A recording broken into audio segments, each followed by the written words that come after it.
청소합시다. 봄이 되어서 우리 교회에도 대청소를 좀 해야 됩니다. 겨우 내내 쌓인 먼지들도 있고, 또 창문 보면은 미세먼지가 얼마나 요즘 지독합니까? 아주 그냥 창문이 온통요 아주 뽀얗게 미세먼지로 뒤덮여 있는데, 교회 안팎으로 이제 대청소를 좀 해야 될 것 같아요. 여러분들 가정도 마찬가지고, 또 오늘 특별히 영적으로 우리 심령 가운데 우리의 심령이 하나님의 성전이라고 했는데, 오늘 본문을 통해서 대청소의 은혜가 있었으면 좋겠습니다.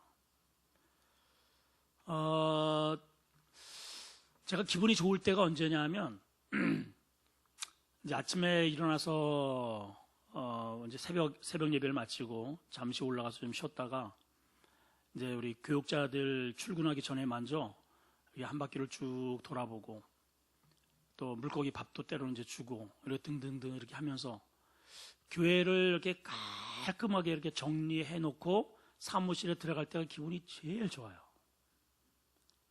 저는 하여튼 지저분한 꼴을 못 봐. 하여튼 우리 저 사역자들이 사실은 저하고 이렇게 같이 사역하는 사람이 그래서 피곤해요, 사실은. 근데 이제 돌아보면 그게 좋은 것 같아요. 언제 어느 때 어느 분이 오셔도, 손님들이 오셔도 항상 하시는 말씀이 있습니다. 교회가 이름만 아름다운 게 아니고 진짜 아름답다고. 왜 아름다울까요? 그 아름다움이라는 뜻이 토부거든요. 토부. 하나님이 이 지저분하고 또 엉클어져 있고 혼돈하고 흑암으로 잔뜩 들여진 이 세상을 토부로 아름답게 만드셨습니다. 제가 주의 종인데, 우리 주님이 이 땅에 오신 목적이 아름답게 하려고 오셨단 말이에요.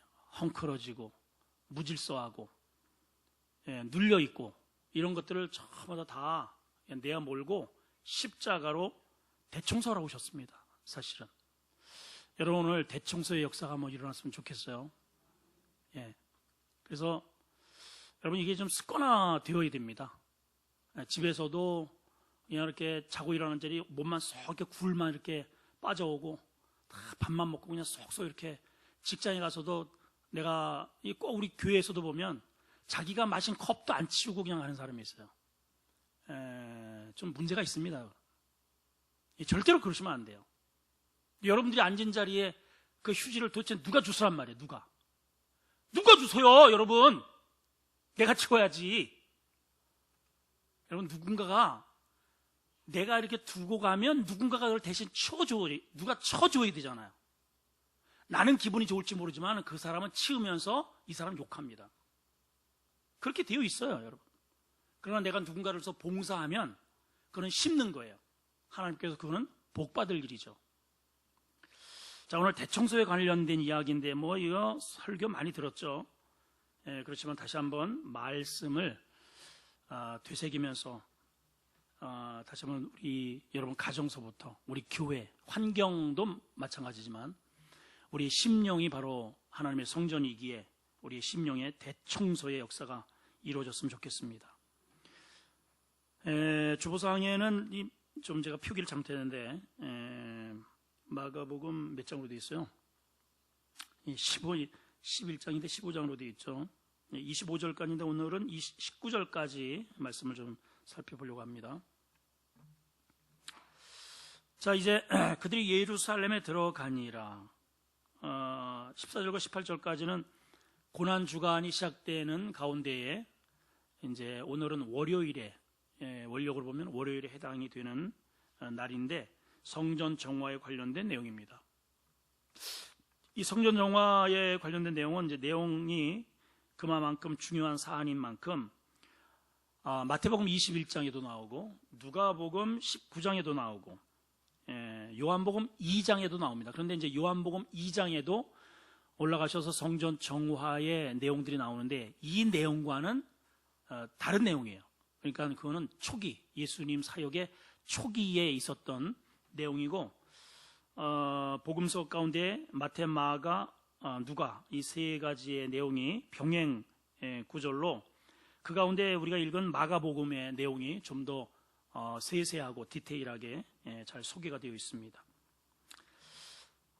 지금 성전 정화를 하는 이 성전의 지금의 이 성전은 예수님 당시에 성전은 헤롯 성전이라고 합니다. 헤롯 성전. 성전이 그동안의 역사를 보게 되면 처음에는 하나님께서 성막을 모세에게 광야 때에 성막을 주셨죠. 그래서 다윗 때까지는 이렇게 성막 말 그대로 이 천막 같은 그러한 막에 하나님께서 그렇게 거주를 하십니다. 그리고 이제 최초로 다윗의 준비로 인하여서 솔로몬이 성전을 아주 그럴듯하게 정말 화려하고 멋지게 성전을 이제 건축을 하죠. 근데 아무리 그 성전이 화려했어도 우상을 섬기고 또 이제 혼합주의가 됩니다. 바알도 섬기면서 또 세상도 섬기면서 또 하나님도 섬기는 이 이중적 구도 때문에 이 성전이 완전히 이제 파괴가 됩니다.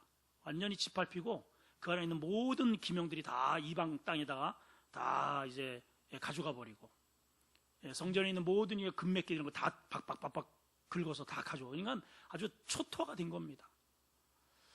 여러분, 아무리 성전이 외형적으로 멋있다 할지라도 예배가 죽으면, 기도가 죽으면, 말씀의 은혜가 사라지면 하나님의 임재는 떠나시게 되어 있어요. 그래서 여러분, 무엇보다도 우리 이 성전은 오늘 말씀대로 내 집은 만민의 기도하는, 단순히 기도만의 의미가 아니고 예배가 살아있고 하나님의 말씀이 임재가 있어야 그게 성전의 기능이라는 것이죠.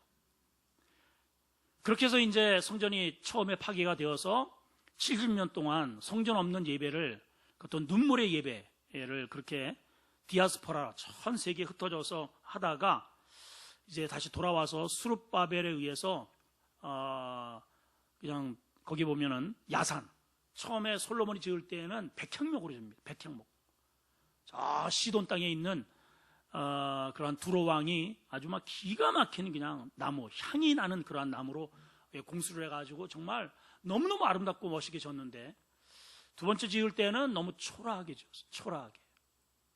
그래도 그 안에서 눈물로 감격적인 예배를 드리죠. 근데 이제 지금 오늘 우리 본문에 이제 나타나 있는 이 성전은 세 번째, 이거는 이제 새로 지은 게 아니고 그렇게 초라하게 지어진 성전을 이스라엘 백성들의 민심을 사기 위해서 헤롯이 확장을 합니다. 2배로 넓게, 그것도 반듯하게 확장을 해서 여러 가지의 이제 그 또 유대인들 본래의 제사장과 또 서기관들 등등 이 종교 지도자들의 그러한 요구에 따라서 이제 여러 가지의 뜰을 만들게 돼요. 그래서 이제 본래 있었던 그 성전과 2배 이상으로 아주 넓게 그리고 번듯하게, 그런 순전히 어떤 하나님께 예배하고자 하는 것이 아니고 정치적인 야욕을 가지고 있었기 때문에, 그래서 정치적으로 그렇게 한 것이죠. 이해가 되시죠, 여러분? 그럴 때 주님이 이제 오시는 거예요. 그러니까 정치적으로 번듯하고 화려하고 멋있고 그러한 성전은 지어져 있었지만 예배는 완전히 막 그냥 엉망이라는 거죠. 엉망. 자, 이 당시에 그 성전의 모습은 어떤 모습이었냐면, 먼저 이제 저 바깥에 아주 화려한 여러 가지의 그 돌 무늬가 새겨 있는 그런 곳으로 반듯하게 이렇게 돌담이 높게 이렇게 쌓여져 있고, 그 다음에 이제 첫 번째의 문을, 성전 문을 이렇게 삐걱하고 열면 그 성전 첫 번째 만나는 그런 곳이 이방인의 뜰이라는 곳이 나옵니다. 제가 이제 성전을 좀 이렇게, 혹시 김호야 집사님 거기 인터넷에 헤롯 성전 치면은 혹시 나올 수도 있어요. 한번 찾아보시고, 뜨면 좋고 안 뜨면 관두고, 하여튼 설명하는 동안에 한번 쳐보세요. 우리 저기 목사님 한번 올라가 봐요. 제가 자료에 그걸 오다가 그걸 좀 띄워드리려고 했는데 사라져 버렸어요. 그래서 지금 아마 그 인터넷 들어가면 아마 나올 거예요. 자, 어쨌든 맨 처음에 성전문을 삐걱하고 열면서 나오는 아주 큰 뜰이 있는데, 거기는 이제 이방인의 뜰이라고 하는 곳이 나옵니다. 이곳은 이방인들도 들어올 수 있는 거예요. 이방인들도. 그러니까 오늘 이 본문의 사건은 바로 여기에서 이루어진 사건이에요. 그 성전 안에서 이루어진 게 아니고 제일 이 지성소와 제일 먼 이방인의 뜰. 그 이방인의 뜰을 지나면 어떤 곳이 나오냐면 여인들의 뜰이 나옵니다. 여기서부터는 이제 이방인은 못 들어가요. 그러니까 여러분 사도행전에 보게 되면 사도 바울이 3차 여행을 끝나고 예루살렘의 성전에 올라갔다가 이 유대인들에게 붙잡혀가지고 돼지게 두들겨 맞습니다. 그죠? 얼마나 두들겨 맞는지 로마의 천부장이 알 만큼 그렇게 두들겨 맞았어요. 그 이유가 뭐냐 하면 바울이 에베소에서 데리고 함께 온 이방인을 성전 안으로, 이 이방인의 뜰을 넘어서 데리고 갔다는 이유입니다. 그래서 거기에 지금도 보게 되면 이방인들은 이곳을 넘으면 죽음을 면치 못하리라 이렇게 써여 있어요. 그러니까 왜 그러냐, 이만큼 이들은 어쨌든 하나님에 대한 그런 거룩성을 지키기 위해서 이러한 형식적인 틀을 가지고 있는 거예요. 자, 그러면 이제 이방인의 뜰을 지나면 여인들의 뜰이 나오고, 여기 여인들의 뜰은 유대인이라면 이제 다 가능한 겁니다. 남자든 여자든 유대인들은 가능해요. 그런데 이방인들이 들어오면 죽여도 됩니다. 돌을 쳐서 죽여도 돼요. 하나님의 뜰을 부정하게 만들었다고 해가지고, 그래서 죽여도 될 만큼 그러한 이제 율법을 가지고 있는 거예요. 그러고 나서 여인들의 뜰을 지나면은 이스라엘 사람의 뜰, 여기는 여자들은 이제 못 들어옵니다. 남자들만 이제 들어오는 거예요. 이스라엘 사람들의 그곳을 지나게 되면 드디어 이제 성전 안에 들어서게 되는데, 성소가 있고 그리고 지성소가 있죠. 그리고 이제 그 지성소 안에 법궤가 있는 것입니다. 하나님의 임재의 초소. 그리고 그 성소와 지성소 그 뺑 둘리 그 맨 안쪽에 거기에 누가 있느냐 하면은 대제사장, 그리고 제사장들이 머무는 그러한 초소가 있고, 각종 예배에 필요한 그런 여러 가지 그러한 기구들을 놓는 그런 곳들이 맨 안쪽에 그렇게 이제 배치가 되어 있어요. 자, 그러니까 한번 봐봐요. 하나님을 만나기 위해서는 우선 문을 열어야죠. 이방인의 뜰을 지나서 그 다음에 뭐라고요? 여인들의 뜰, 또 이스라엘 남자들의 뜰, 그러고서 드디어 물두멍을 지나서 성소로 들어가고 지성소로 가게 돼 있어요. 이렇게 여러 가지 이렇게 금이 저거 나와 있네요. 자, 한번 보세요. 저기 좀 약간 이제 흐려서 맨 이 앞쪽에 문을 열고 들어가면 첫 번째 거기 큰 광장, 거기가 이제 이방인의 뜰입니다. 그리고 광장에서 조금 좀 양쪽에 집 같은 게 중간쯤에 있죠. 거기 조금 더 들어가면 거기가 이제 여인들의 뜰이에요. 여인들의 뜰에서 그 조금 약간 계단이 올라가면 거기가 남자들의 뜰.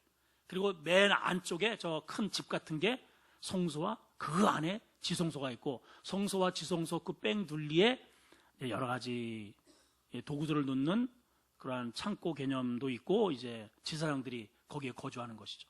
그러니까 이방인들은 감히 저 안에 감히 갈 수가 없는 거예요.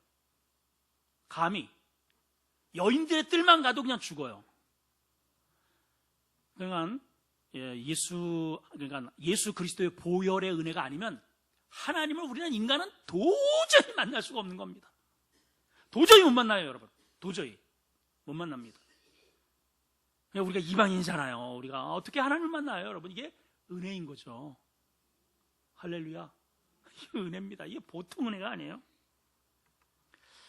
자, 그런데 오늘 이제 있었던 일은 어디에냐? 맨 이제 이쪽 바깥에 저 넓은 광장, 이방인들의 뜰에서 일어났던 일인데, 오늘 어떤 일이 이제 이루어졌는가? 일단 이제 예배를 드리기 위해서는 제물이 필요하죠. 그죠? 일반 백성들은 기본적으로 양입니다. 양. 또 그것도 없으면 이제 비둘기, 가난한 자는. 그것도 없으면 이제 소재, 가루. 그러니까 처음에 초창기에는 실제로 그 먼 지역에서 며칠씩 그 실한 양을 한 마리 드리기 위해서는 여러 마리를 데리고 왔다 그랬어요. 보고서에 의하면. 적어도 이제 10마리 하여튼 기본이 한 10마리 정도를 데리고 오다가 이놈이 지치잖아요. 또 뭐 오다가 또 뭐 삐걱해가지고 다리가 부러지거나 이렇게 뭐 상처가 나거나 이러잖아요. 그러면 한 마리 한 마리 이렇게 사라지는 거예요. 그래가지고 예루살렘에 딱 도착해서 제일로 가운데 흠이 없고 멀쩡한 양을 그 가운데 골라가지고 하나님 앞에 이제 예배를 드리는 것이죠. 흠이 없어야 내 죄의 허물이 가려지는 거예요. 그러니까 하나님 앞에 나올 때는 절대로 빈손으로 나올 수가 없는 겁니다. 제물을 들고 와야 돼요. 오늘도 여러분 절대로 빈손으로는 오신 게 아니에요. 뭘 가져왔느냐? 양을 여러분들이 오늘 끌고 오신 거예요. 그 양이 어린 양이신 예수님을 여러분들이 모시고 온 겁니다. 그분 아니면 여러분 여기 이 자리에 설 수 없어요. 하나님 만날 수도 없습니다, 여러분. 그게 바로 은혜라는 겁니다. 그러니까 이 자리에 있는 이 자체가 은혜고 기적이에요, 여러분. 여러분들은 저 바깥에 계셔야 돼요, 저 바깥에. 어떻게 여길 들어와, 감히. 여기가 어디라고요? 성소. 여기는 지성소. 구약의 개념으로 보면 그런 거예요. 이건 정말 상상을 못할 일이죠. 자, 그런데 이제 점점 예배를 이렇게 이제 드리다가 보니까 멀리서 그렇게 오고 오면 양들이 많이 손상이 되고 힘들고 또 그 사실은 개인의 재산인데 여러 마리 희생이 되고 이제 이러다 보니까 이제 아마도 이 제사를 집례하는 제사장 측에서 아마 백성들에게 좋은 뜻으로 처음에는 이제 그랬겠죠.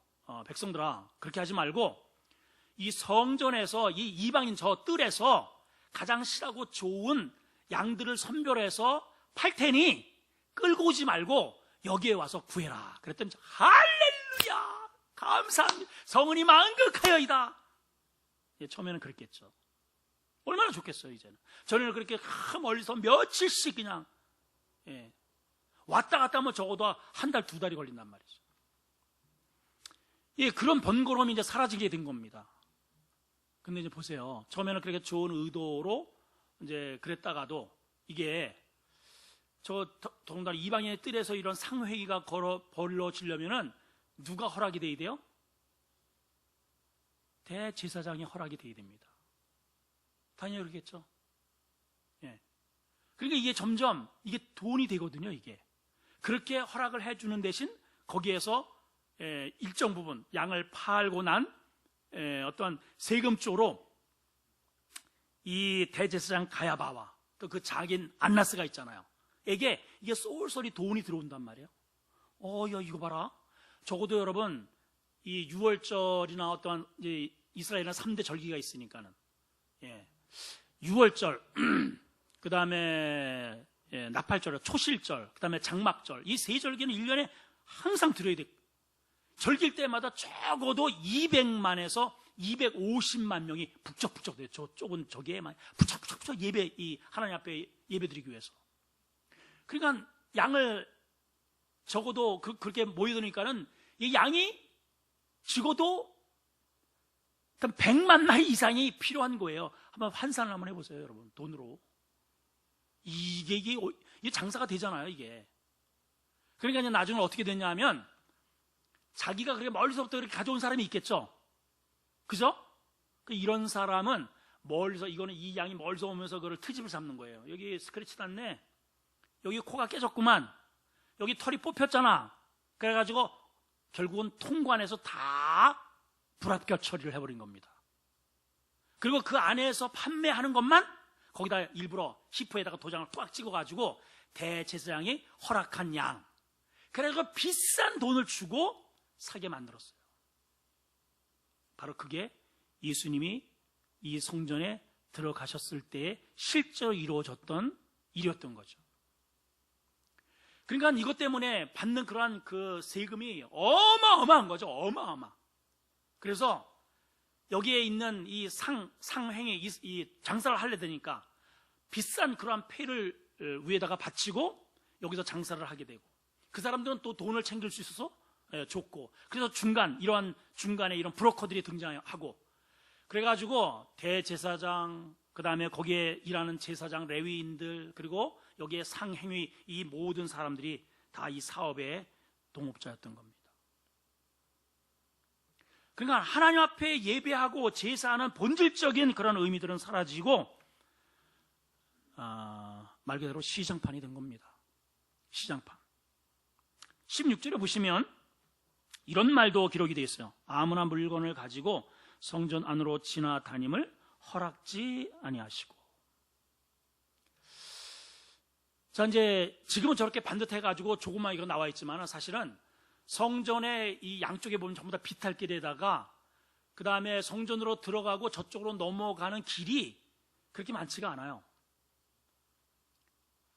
그러니까는 저 이방인의 뜰을 이렇게 저 옆에서 측문으로 쪽문으로 사람들이 이쪽 계곡에서 어떠한 여기 보면 이제 기구라는 말이 나오잖아요.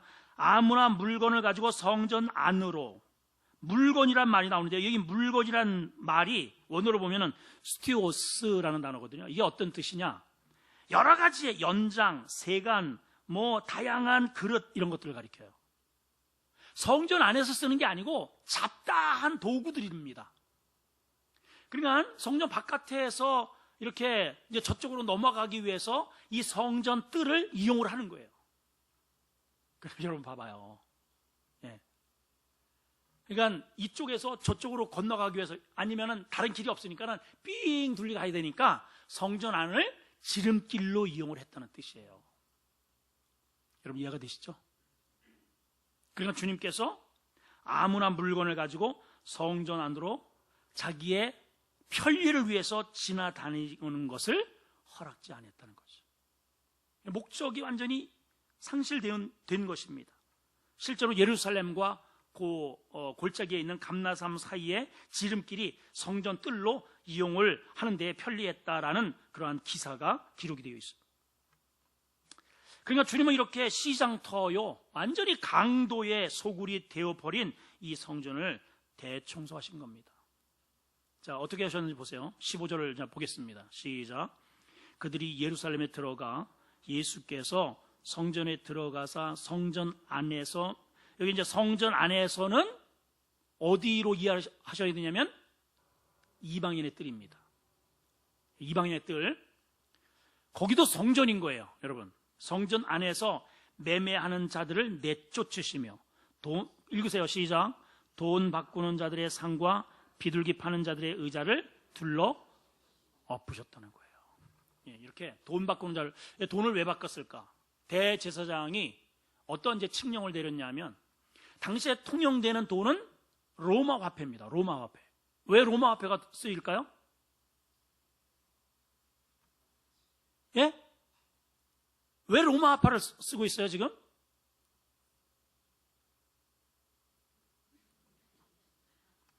로마가 지금 점령을 하고 있잖아요, 이스라엘을.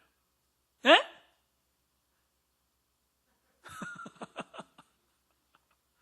수요일만 되면은 3일 동안 무슨 일이 있었는지 도대체 내가 궁금해, 진짜. 예. 우리나라가 과거에 일제 치하에 있을 때 우리 언어를 사용하지 못하고 일본 화폐도 썼다고 그러잖아요. 그러니까 이 당시에 지금 로마의 정권에 있는 거예요. 그러니까 이 히브리인들 간에는 히브리 돈도 사용을 했지만은, 그래서 예수님께서 두 가지의 돈을 이렇게 딱 들고 말씀을 하시잖아요. 자, 여기에 이 화상에 누가 그려져 있느냐? 가이사가 그려져 있는데요. 이게 가이사가 그려져 있다는 말이 뭐예요? 로마 화폐라는 거예요. 로마 화폐. 가이사 황제가 그려져 있는 로마 화폐. 그러니까 가이사의 것은 가이사에게, 하나님의 것은 하나님에게. 그래서 그 말씀이 나온 거예요, 여러분. 이해가 되셨죠? 그러니까 지사장들이 저런 로마, 우리를 섭정하고 지금 그런 세속적인 로마 화폐는 절대로 하나님 앞에 드릴 수 없다. 그럼 뭐만 드려야 돼?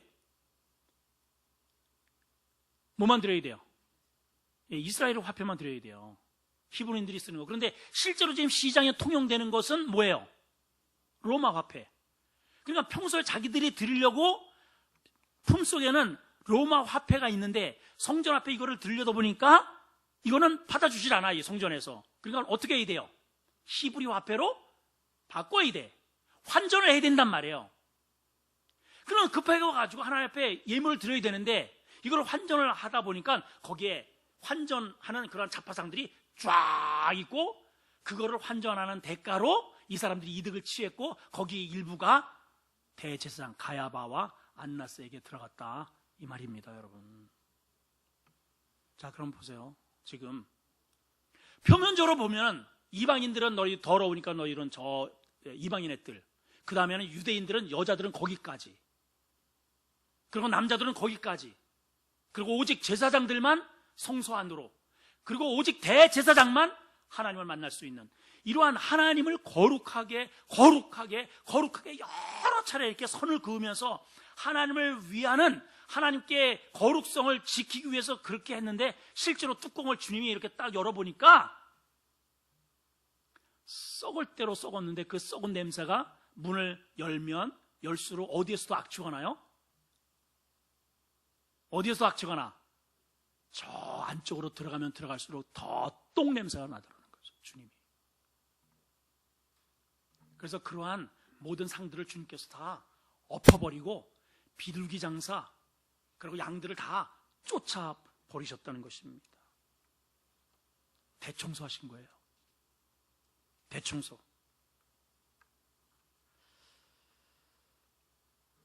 자, 주님으로부터 이렇게 파산 선고를 받은 당시의 예루살렘 이 교회의 모습을 우리가 지금 보고 있습니다.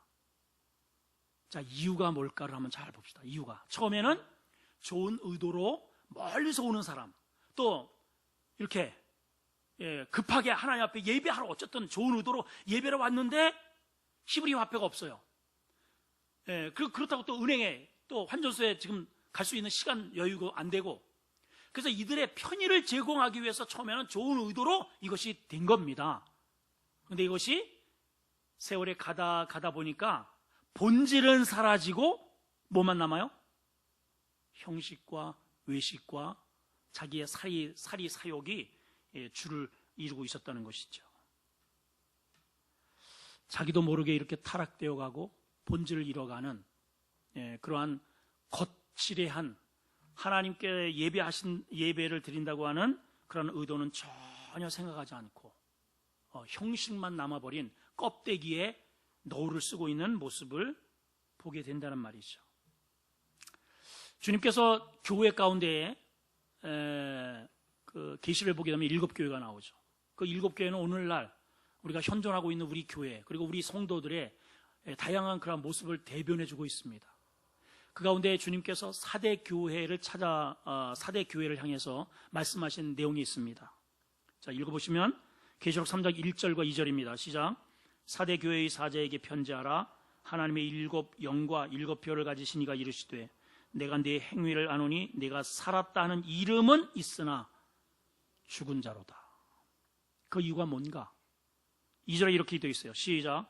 너는 일깨어 그 남은 바 죽게 된 것을 굳건하게 하라. 내 하나님 앞에 내 행위에 온전한 것을 찾지를 못했다. 예배는 열심히 드리지만 하나님이 받으실 만한 온전한 예배의 형식이 한 개도 없다는 거예요. 찾지를 못하였노니. 사대교회, 살았으나 죽었다. 자, 오늘 이 말씀 우리가 생각하면서 우리 교회를 오늘, 지난주에도 마찬가지로 주님이 이렇게 휘 둘러보시고 나가셨다고 그랬잖아요, 배단위로. 오늘 우리 교회를 이렇게 쭉 둘러보시면서 혹시 주님께서 오늘날 우리 교회에서 이렇게 엎어버리고 싶은 그러한 것은 혹시 무엇이 있을까? 혹시 주님이 내 심령에 이렇게 한 받고, 우리 심령이 하나님의 성전이라고 하잖아요. 나를 한번 이렇게 쭉 둘러보신다면 내 속에서 이렇게 엎어버리고 쫓아버리고 싶은 것이 혹시 무엇이 있을까? 여러분 한번 스스로 한번 생각을 한번 해보셨으면 좋겠어요. 여러분 온전하십니까? 어떠세요? 자, 두 번째, 주님께서 왜 성전 대청소를 하셨는가? 그것은 성전의 본래의 기능을 회복하기 위함입니다. 17절입니다. 시작. 이에 가르쳐. 자, 다시. 자, 좀 크게 좀 한번 읽어봅시다. 여러분들이 대꾸를 안 하면 제가 설교를 이렇게 하다가도 이렇게 식은땀이 축축 일어나가지고 이게 에너지가 쭉쭉 빠져버려요. 이 어떤 거와 같으냐면 저는 지금 이제 말씀의 밥상을 여러분한테 이렇게 차려주는 역할을 지금 하는 거거든요. 예를 들어서 여러분들을 열심히 주방에서 뭔가를 만들어서 애들이나 남편한테 이렇게 이게 밥을 먹으라고 했는데 여러분 아이가 먹을 때 끼지락대 보세요. 이렇게 끼지락 치고 싶은 생각이 들잖아요. 똑같아요 이게. 여러분 예배 드리러 왔잖아요. 지금 말씀 드리러 왔잖아요. 예? 이것도 뭐 오래 합니까? 30분이면 끝나는데 이제 10분 남았어요 이제. 그래서 적극적으로 좀 하셨으면 좋겠어요. 적극적으로 밥을 좀 적극적으로 좀 드세요. 자 17절 시작. 이에 가르쳐 이르시되 기록된 바 내 집은 만민이 기도하는 집이라 칭함을 받으리라 하지 아니하였느냐. 너희는 강도의 소굴을 만들었도다 하십니다. 자, 이게 무시무시한 말씀입니다 사실. 자, 주님이 지금 대청소를 해야 할 당위성에 대해서 말씀을 지금 하고 계시는 거예요. 예, 당위성이 뭐냐? 내 집은, 이 성전은 만민이 기도하는 집이라. 만민이 뭐 하는 집이라고요? 기도하는 집이라. 그런데 만민이 기도하는 집인데 인간들은 강도의 소굴로 만들었다는 거죠. 대칭을 이루고 있어요. 기도하는 집은 거룩한 곳입니다. 하나님이 나타나시는 곳이에요. 기도하는데 누구한테 기도해요? 하나님께 기도하죠. 예, 죄인이 하나님을 만나는 곳입니다. 그러니까 거룩한 곳이고 떨림이 있는 곳이고 경외가 있는 곳입니다. 그런 곳이라는 거예요. 그런 곳. 절대로 인간의 어떠한 교만이 있을 수 없는 그러한 곳. 만민의 기도하는 곳. 근데 강도의 소굴은 뭘까요? 여러분 강도의 소굴이 뭐예요? 말 그대로 강도들이 우글우글 되는 곳. 소굴이잖아요. 소굴. 강도의 본거지라는 뜻입니다. 강도의 본거지. 어디가? 성전이.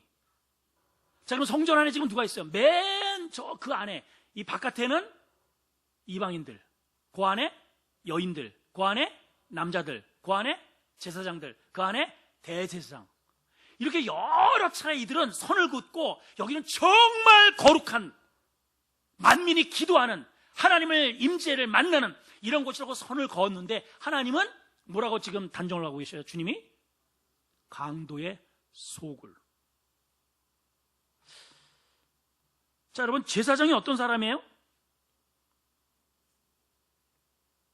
제사장이 어떤 사람입니까? 제사장은 백성들에게 여기 지금 제사장과 누구와 지금 비교를 하고 있냐면 강도와 비교를 하고 있어요. 그죠? 제사장은 백성들에게 교훈할 때 뭐라고 교훈을 하느냐?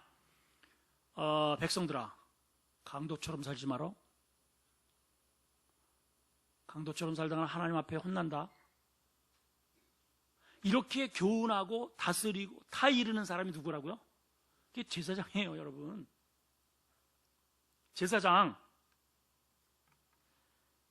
예, 강도들의 삶에서 멀리하라고, 강도들을 혐오하라고, 강도들처럼 살지 말라고 가르치는 자가 제사장입니다. 제사장. 근데 주님은 그 제사장들을 향해서 뭐라고 말씀하시냐면 너희가 강도 집단이야, 이렇게 말씀을 하시네요. 자, 여러분 이 말을 들은 이 제사장들이 어땠을 것 같아요? 그러니까 이제 그 다음 절에 이들의 어떤 그 행동이 나오거든요. 펄쩍펄쩍 아마 뛰었을 겁니다. 아마 모독을 해도 이렇게 모독을 줘도 이렇게 모독을 줄 수 있냐고 아마 그렇게 할 거예요. 제가 또 이렇게 목회를 하다 보면 조금 이제 제가 말씀을 이렇게 빗대어서 누구를 이렇게 지칭하고 심지어는 요즘 제가 그래서 일부러 이제 안 하려고 이제 굉장히 애를 씁니다. 어떤 분이 그러더라고요. 노골적으로. 목사님, 잠깐만 장로 얘기 좀 하지 말래요. 왜 장로를 자꾸만 공격하냐고. 장로 좀 가우 좀 세워달라고. 그래서 요새 이제 그런 얘기 제가 안 합니다. 기분 나쁘신가 봐요.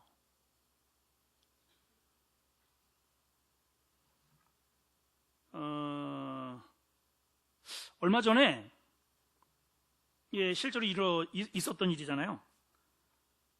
나경원 원내대표가 국회 국정연설을 하면서 문재인 대통령을 향해서 대한민국 대통령이 김정은의 수석 대변인이라는 낯뜨거운 말을 듣지 않게 해주세요.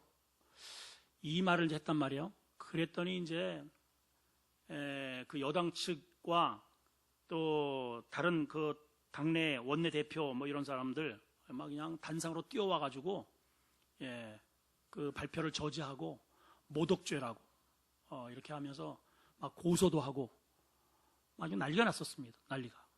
그랬죠? 대통령을 그렇게 모독할 수 있느냐. 그 고소를 했습니다. 여러분 지금 주님께서 예수님께서 이렇게 하신 이 대제사장들과 서기관들에게 하신 말씀은 나경원 씨가 그렇게 한 것보다 훨씬 강도가 10배 이상 강도가 센 거예요. 안 그렇게 생각하세요? 그래요, 안 그래요, 여러분? 그 양반은 이게 자기 얘기를 한 게 아니고 이게 자기 얘기가 아니에요. 나경원의 얘기가 아니라 외국의 이러한 신문들은 그렇게 그런 지금 여론을 쏟아낸 거예요. 저 양반이 지금 특히 이제 미국의 여론이 한국의 대통령이 지금 김정은의 어쩌고 저쩌고 그러한 역할을 지금 하는 거 아니냐, 그런 말을 듣고 그런 말을 듣지 않게 해주세요 한 거거든요. 그 양반이. 그랬더니 그것도 그냥 난리가 지금 난 거거든요.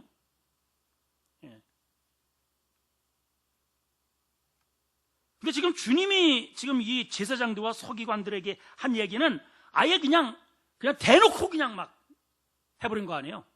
대놓고. 너희들은 이 강도 놈들이야, 강도의 속을, 강도 집단들, 이렇게 얘기를 한 거예요. 실제로 이방인들은 감이 오지도 못하고, 거기서 여인들도 못 오고, 남자들도 못 오고, 여기는 구별된 사람이고, 나는 거룩한 제사장이고, 대제사장인데, 강도와 빗대다니, 이거는요, 쳐 죽일 일입니다. 쳐 죽일 일. 근데 주님이 눈에 보기에는 어때요? 네가 강도야. 자, 오늘 이 말씀을 잘 보세요. 우리가 이제 좀 집중해야 할 말씀이 있습니다. 오늘 여기 말씀에 이렇게 18절 한번 보세요. 대제사장과 서기관들이 듣고 뭘 들었어요? 예수님의 말씀을 들은 거잖아요. 예수님의 평을 들은 거잖아요.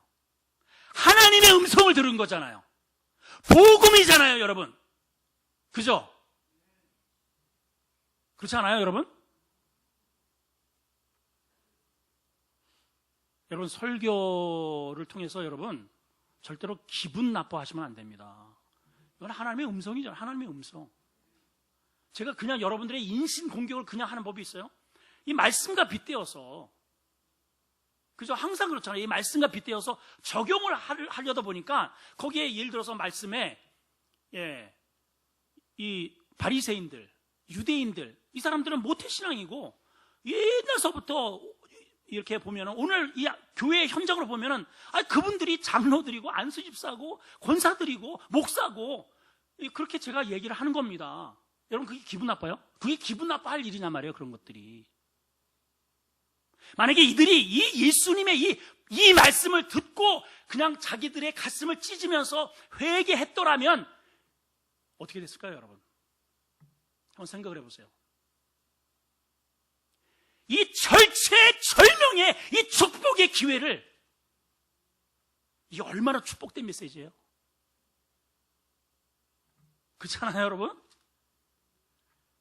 예수님이 직접 여기 오셔서 직접 그들에게 하신 말씀 아니에요. 이 성전의 지금 주인이잖아요, 예수님이. 그렇지 않습니까? 그 말을 들은 거잖아요. 그 말을 듣고. 근데 이들에게는 뭐가 더 중요해요? 말씀이 중요한 게 아니고 자기의 자존심이 더 중요한 겁니다. 자존심이. 자기의 인격이 더 중요한 거예요. 바로 그거죠. 목사님, 그렇게 하지 마세요 하는 것은 하나님의 말씀보다 내 인격이 더 중요하다는 그런 뜻 아니겠습니까, 여러분? 저는 좀 슬픕니다, 사실.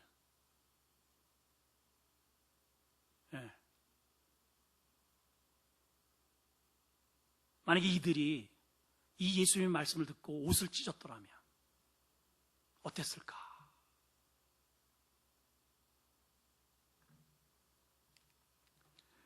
디모데전서 6장 5절에 보면 사도 바울이 아들 같은 디모데에게 이런 말을 전해요. 자, 읽어봅니다. 시작. 마음이 부패하여지고 진리를 잃어버려 경건을 이익의 방도로 생각하는 자들의 다툼이 일어났느니라.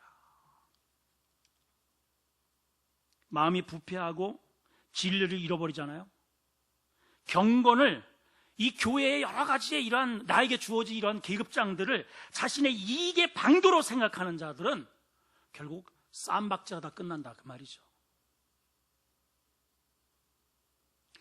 저는 뭐 다른 욕심 없어요. 진짜예요. 저는 하나님께서, 우리 주님께서 원하시는 하나님의 말씀이 살아있는 교회로 만드는 게 제 꿈입니다. 뭐 교회가 커지면 커지고 쌈박질하면 그게 무슨 소용이 있겠습니까? 교회가 앞으로 우리 말 그대로 500명이 되고 1000명이 되었는데 말씀을 거부하고 점점 이상한 자기들끼리의 무리가 이루어지고 하나님의 은혜는, 하나님의 말씀은 없고 여기 이와 같은 예수님께서 전부 다 엎어버리고 다 내어 쫓고 싶은 그런 것들만 여기저기 놓여 있다면 그게 무슨 교회겠냔 말이에요, 여러분. 오늘 한번 이 시점에서 우리 한번 생각해 봤으면 좋겠습니다. 내 안에 주님이 내 마음을, 내 심령을 한번 이렇게 들여다보신다면 엎어버리고 싶은 것은 무엇일까? 저도 제 안에 보니까요, 너무너무 많은 것 같아요. 일단 우리가 이런 인식이라도 좀 하자는 거죠. 인식이라도. 우리 교회 혹여라도 이 교회를 빗대어서 내가 좀 인정받고 싶고, 때로는 큰 대형교회 같으면 정치적인 그러한, 하여튼 뭐 여기 가까운 어떤 교회는, 어디라고 제가 말씀은 못 드리겠지만은, 어떤 교회는 정치인들은 다 글로 모입니다. 정치인은 다 글로 모여요. 사실은 슬픈 이야기입니다. 주님이 만약에 그 교회 가신다면 엎어버리고 싶은 것들이 분명히 있을 것 같아요. 누구를 뭐 어느 교회라고 이렇게 우리가 단정 짓는 것보다도 우리 교회를 한번 살펴보자는 거죠. 우리 교회를. 시간이 됐는데 제사장들과 무리들의 반응을 먼저 보겠습니다. 18절입니다. 한번 읽어볼까요? 시작. 대제사장과 서기관들이 듣고 예수를 어떻게 죽일까 하고 꾀하니 이는 무리가 다 그의 교훈을 놀랍게 여김으로 그를 두려워하밀러라 했습니다. 두 부류의 반응이 나옵니다. 먼저 대제사장과 서기관들, 예수님의 말씀을 듣고 어떻게 죽일까 꾀했다 그랬어요. 그러니까 얼마나 이 마음 가운데 그냥 분노가 일어나면 우리가 강도라고, 여기가 강도의 소굴이라고, 저런 쳐 죽일 이렇게 된 거 아니겠어요? 그죠? 근데 그게 사실인데요, 그죠? 그걸 사실로 받아들이고 만약에 정말 옷을 찢고 통에 자복했더라면 정말 하나님의 나라가 임하고 정말 구원이 임하고 정말 이 예수님이 이 교회의 바로 주인이신데 그런 역사가 일어났을 텐데, 이야, 그걸 놓쳤네요. 또 한 가지, 무리들 다 그의 교훈에 놀랍게 여김으로 그를 두려워함이로라. 자, 이거는 어떤 얘기냐면 제사장들이 저 예수를 당장 그렇게 말하는, 자기를 모독하고 침뱉은 거 아닙니까, 사실은. 그게 죽이고 싶은데 누구 때문에 못 죽이느냐? 대부분의 백성들이 예수님을 지금 지지하네요. 그러니까 이거는 그런 것 같아요. 대장들이 지금 백성들이 다 알아. 거기 가면은 예를 들어 비싸게 이거를 사야 된단 말이에요. 아니 내가 이렇게 여기 내가 가지고 가는 양은 내가 길러서 의미도 있고, 그리고 오히려 더 멀쩡해, 내가 보기에도. 근데 거기에 도장을 콱 찍어놓고 꼭 대제사장이 허락한 양만 사라고 하니, 그러니까 백성들이 다 알 거 아니에요. 이거 틀리면서 가야바가 다 착복을 하고 있어. 저런 나쁜 놈, 저 쳐죽일 놈들. 근데 예배는 안 드릴 수는 없고 양은 또 안 살 수 없고, 그런 구도에서 어쩔 수 없이 지금 이걸 하고 있는 거예요. 여러분, 여행 가다 보면 끼어 팔기 있잖아요. 끼어 팔기. 또 장례, 결혼식 있어요, 없어요? 끼어 팔기가 있어. 이거 어쩔 수 없이 그 컨텐츠 안에 비싸게 이걸 꼭 여기다가 이렇게 끼워가지고 거기에 이렇게 이게 그게 있단 말이고 안 사도 되는 건데. 제가 그 학교 다닐 때 이제 성지 순례를 한번 다닌 적이 있었는데, 이스라엘에서는 우리 학교의 선배님, 우리 총신을 나온 선배님이 우리를 이제 그 가이드를 했어요. 그냥 이제 우리 선배니까 그 부부가 사모님하고 같이 나와가지고 세상에 사모님하고 그 밤새도록 그동안에 이제 우리가 한 보름 정도를 이제 다녔으니까 그냥 계속해서 그 기름, 저기 올리브 기름에다가 하여튼 뭐 전부 다 기름기, 하여튼 뭐 야채도 전부 다 기름에다가 이제 뒤볶으니까 막 여기가 니글니글하고 막 정말 하여튼 화장실 가면은요 정말 좀 죄송하지만 이게 그냥 전부 다 그냥 쫙쫙이야. 그냥 막 이게 막 속이 아니에요 그냥. 그러다가 이제 이분들이 한국 분이잖아, 한국 우리 이제 선배니까 도시락을 싸우셨는데 김치를 해오신 거예요. 이야, 그거를 갈멜산, 엘리야 그 동산이 있는 그 갈멜산 가면 엘리야가 그 바알 선지자의 목을 꽉 밟고 있는 그 동산이 거기 서 있거든요. 거기 소나무 이렇게 그 나무들의 숲이 많아요. 거기서 그거를 먹는데 막 얼마나 감격적이던지 그냥 막. 이분은 그냥 나와가지고 그냥 우리한테 자기가 가지고 있는 걸 모든 걸 어떻게든지 더 알려주려고 하고 막 그냥 그게 보여. 이렇게 막 그냥 보여요. 그 사랑이 그냥 막 보이더라고. 그래가지고 뭐 그분한테 특별히 가이드에 대한 그런 게 이제 책정된 것도 없으니까는 우리도 좀 나서서 그 대표한테 얘기해가지고 우리 선배 이렇게 해가지고 뭐 좀 걷어줘자 이렇게 걷어드린 게 제가 알기로는 몇백만 원이 된 것 같아요. 그래가지고 봉투에 담아가지고 드렸어요. 그냥 막 너무 감격. 그러니까 우리도 기분 좋고 그분도 기분 좋고. 그리고 나서 이제 어디로 옮겼느냐? 이집트로 옮겼어요. 거기는 누가 왔느냐면은 타 교단, 어느 교단이라고 얘기하면 또 이제 혹시 그 교단의 분은 또 이제 시험 들까봐. 하여튼 타 교단 분이 이제 오셨어요. 근데 이제 항상 가이드가 그게 그렇구만. 이게 이제 버스가 이렇게 이제 지역 지역마다 다 이제 버스가 다른데 이 가이드를 하면서 어디에 꼭 이렇게 들려. 그래가지고 뭐가 사야 돼. 여기 이거를 사면은 그 가이드한테 얼마가 떨어지나 봐. 근데 우리가 그동안에 벌써 봐봐요. 저 터키서부터 저기 뭐 시리아, 요르단 해가지고 이스라엘, 그래가지고 광야를 지나서 하여튼 곳곳 들릴 때문에 맨 마지막에 들린 게 이제 애굽이니까 돈 없음. 거지. 다 틀렸어, 진짜. 뭐 하나, 우리 집사람 제가 가방을 하나 사주려고 그 호텔에서 너무 멋있더라고요. 그래가지고 제가 지금 생각이 그걸 한참 밀당을 해가지고 50불인가 하는 거를 갖다가 25불 반으로다 제가 이렇게 깎아놨는데 그걸 하려고 지갑을 뒤져봤더니 그게 없더라고요. 그게 다 털렸어요. 그래가지고 이제 우리가 그 어느 거기를 들어갔는데 아무도 안 사는 거예요. 그랬더니 이 양반이 목사예요. 목사 양반이 자기한테 떨어질 국물이 없으니까 그때부터 가이드를 안 해. 뭐 설명을 안 해줘. 뭐 저 대충 하다가 자 여러분 신학생들이니까 다 알죠? 자 넘어갑시다. 그래가지고 자 여기 해가지고 다 배웠죠? 넘어갑시다. 이따위 식으로 안 해. 이 양반이 그냥 화딱지가 나가지고 막 그냥 아직도 그 아픔이 아직도 있는 것 같아요. 여기 지금 왜 이런 얘기를 하냐면은 지금 오늘 이 본문의 내용이 바로 그런 거란 말이에요. 이게 본질은 사라지고 예, 이것을 통해서 서로가 이득을 취하려고 하는 그런 모습을 가지고 있는 거예요. 그게 잘못되었다는 것을 다 압니다.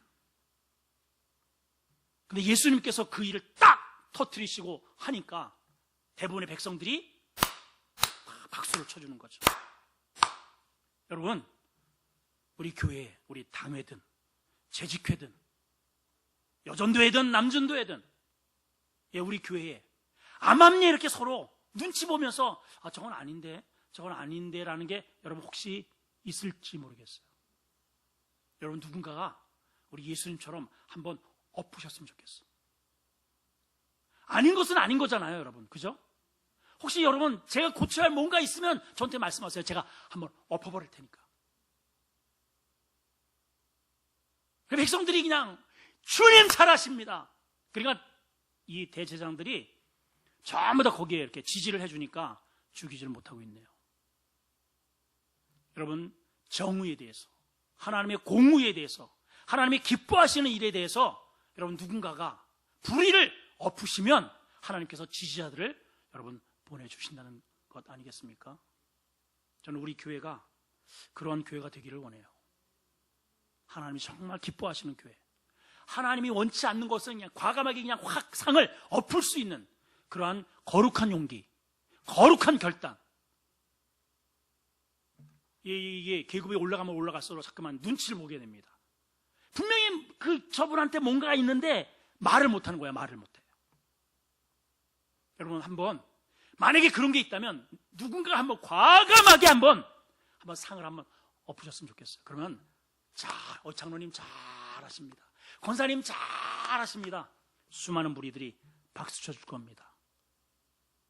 아멘들을 안 하는구나. 욕먹을까 봐. 그동안에 수많은 사람들이 있었지만 눈치 보기 작전하는데 주님은 왜 이게 가능했을까요? 왜 가능했죠?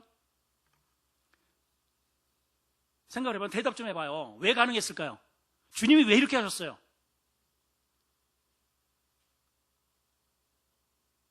자기 집이니까요. 자기 집이니까. 백성들은 그냥 왔다가 가면 되는 거예요. 왔다가 가면. 여러분들이 바로 이 교회가 내 교회다, 저 목사님이 나의 목자다, 이렇게 생각하는 사람은요, 실제로 우리 교회에 여러 가지 이런 일이 있으면 실제로 그 문제를 내 문제로 삼아요. 근데 그렇지 않으면 왔다가 가는 사람은 아유, 안 나가면 그만이지, 그러고 삽니다. 주님은 그럴 수 없는 거죠. 왜 그래요? 여기가 당신 집이니까. 여러분, 이 교회가 여러분들의 교회가 되셔야 돼요. 그래야 뭐가 묻어있으면 묻어있다고 말하는 게 아니고 손을 벗고 그것을 닦고 쓸고 고치고 수리하고 상을 엎고 새롭게 뭔가 변화를 주는 것이죠. 근데 손님들이 뭐가 있으면 말할 게 뭐가 있겠어요. 왔다가 예배 드리면 그냥 옮기면 그냥 그뿐이지. 저는 오늘 적어도 이 수요 예배 나온 우리 성도들은 그러지 않기를, 주인의식을 가지고 예수님의 마음 심정으로 교회를 그렇게 살폈으면 좋겠습니다. 자비 하나님, 겉으로 보기에는 이방인의 뜰, 여인들의 뜰, 이스라엘 남자들의 뜰, 그리고 레위인들의 뜰, 제사장의 뜰, 성소와 그리고 지성소, 여러 단계의